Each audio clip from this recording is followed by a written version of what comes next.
Very nice, thank you. It's always nice to have people talk about poop when they introduce you. I will say this, though. I was sitting there listening to the presentation a couple before, and when the question was asked about how do you get followers, and the answer was, be awesome, I thought, yes, got that one covered. So anyway, I've been, if you've been following a couple things on the news today, I have to comment on them before I jump into the meat of my presentation.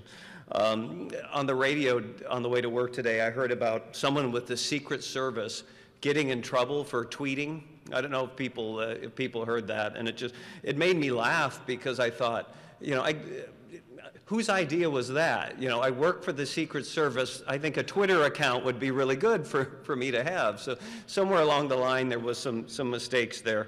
And then the CDC, there's a story about the Centers for Disease Control and Prevention today, where they put out a blog trying to get people to pay attention to emergency preparedness by talking about their preparedness for the zombie apocalypse.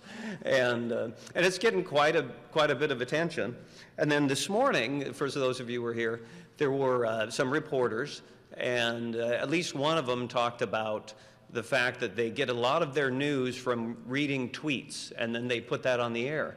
And all I could think about when I put all of those three things together was, you know, there's this report or this prediction that Saturday is the end of time. And I haven't believed that until today. Now I'm pretty sure that maybe they're right about that. Well, I'm here to talk about a program or a campaign we called Wash-Your-Handsington. And there are several elements to it, but it's the first campaign that we've really done that focused on social media as one of the primary ways to put it out. I'm glad to hear a couple of people this afternoon talk about content and the importance of content, because I must confess to you folks, it's cathartic for me, is social media makes me nervous. It makes me nervous because I'm a firm believer that social media is a wonderful tool. Facebook is a great tool. Twitter is a great tool. YouTube is a great tool to get information out. But you have to know what your message is that you're putting out. I'm the communications director for the Washington State Department of Health, and often people come to me, we have social media guidelines, and they come to me and say, I need a Facebook page. And being a sharp guy, my first question back to them is, why do you think you need a Facebook page? Anybody want to guess what the primary reason people say they need a Facebook page for? All the kids are doing it, you know. All the youngins are using Facebook, so that's where we need to be. And I say, well, what are you going to communicate about through Facebook?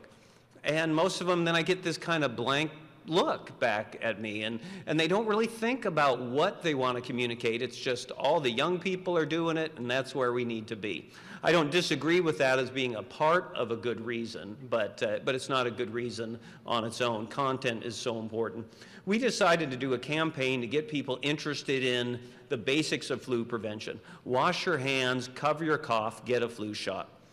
We did focus groups early on, and it was clear that people did not want to see, hi, I'm Dr. Schmo, and I'm wearing a white coat, and I'm telling you to get a flu shot or you'll die. They'd seen that, they were bored of that, they'd heard that, and they weren't buying it. So we tested some interesting, fun concepts to see what would happen. And our Wash-Your-Handsington campaign far and away beat out the other concept as something people said they would stop and remember. So we created a couple of radio commercials, we created some posters and other things, and we had a little bit of money left. Not enough money to do a television campaign, but enough money to put together a video. So over a weekend, we worked with a PR communications office and did it fully on the cheap. And our goal was to do something that people would not only think was fun and interesting, but maybe on Facebook or Twitter or other places, they would think it was so goofy and fun that they would tell their friends about it, and then their friends would tell other friends about it, and people would actually, it would catch fire. So we unveiled this video in mid-December of last year. and we were really pleased with the results. So I'd like to run the video if we could now. Come on. We love soap so much we scrub for fun. We are Wash-Your-Handsington. Yes, we are Wash-Your-Handsington. Visit Wash-Your-Handsington, where people wash their hands, cover their cough, and get the flu vaccine. This is the state of the evergreen and impeccable hygiene. We love it when our hands are clean. Wash-Your-Handsingtonians are always friendly and germ-free. They love to give high fivers, not high fevers. We cover our coughs, every single one. We are Wash-Your-Handsington. Yes, we are Wash-Your-Handsington. Wash-Your-Handsington. Get vaccinated. Stop the flu. Brought to you by the Washington State Department of Health. Yeah, thank you. A little secret between just us and whoever happens to be watching on streaming is the company we work with is actually in Washington, D.C., and the initial version, and a lot of those shots are from Washington, D.C., but we threw in a couple shots of the Space Needle and a few things because we wanted it to look like home.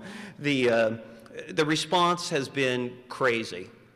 We've had almost 50,000 viewings on YouTube.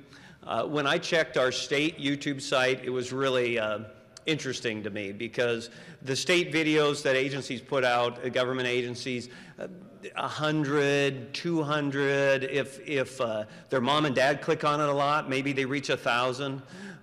We put this out in mid-December. About a week into it, we'd hit a couple thousand viewers and we were feeling pretty good about it. But then something interesting happened. Some of the media, some liked it and some didn't, but they talked about it a lot. A talk show host in Seattle spent a whole day singing our song and making fun of how stupid it was and what a waste of government money. Probably 10 or 15,000 people came through his site to watch our video. The George Lopez show, that's a national talk show, he did a parody of it called Wash-Your-Hangeless, where it had people getting stabbed in Los Angeles and then washing their hands afterwards, and it just took off. We were just greatly pleased with it, and we just finished some research that showed somewhere in the neighborhood of 70% of the people we asked liked it, got the message, knew it was about washing your hands, covering your cough, and getting the vaccine. But before I wrap up on that real quickly, one of my messages when you do something like this, have a thick skin. And I'm going to give you a couple examples of why that's true. Here are some emails I received from people. I'm just going to read the good parts, so bear with me. The first one, I've never emailed anyone about an ad until now. Wash-Your-Handsington rocks. So I was like, yeah, that's a good one. But then the not so good ones. I've been appalled and disgusted by your campaign. The jingle is the most stupid and annoying thing I've ever heard. Here's one. This is the dumbest waste of tax dollars. What idiots did I have to pay to come up with this? And then this is one that they went to the tried and true. How do you sleep at night? Cut the crap out. And then my last one was a dentist's office that said, we love it. Actually, our patients sing it in the office, and we walk around singing it all day long. So, an example of, take some risks, try something different, get your messages out there, and then hope for the best. I'd love to play the radio spot and then I'm going to wrap up because my time is almost done. Can you give me the radio spot before I finish? As he's trying to do that, maybe that's not going to happen. The radio spot was a partnership we did with a gentleman who owns a number of different stations.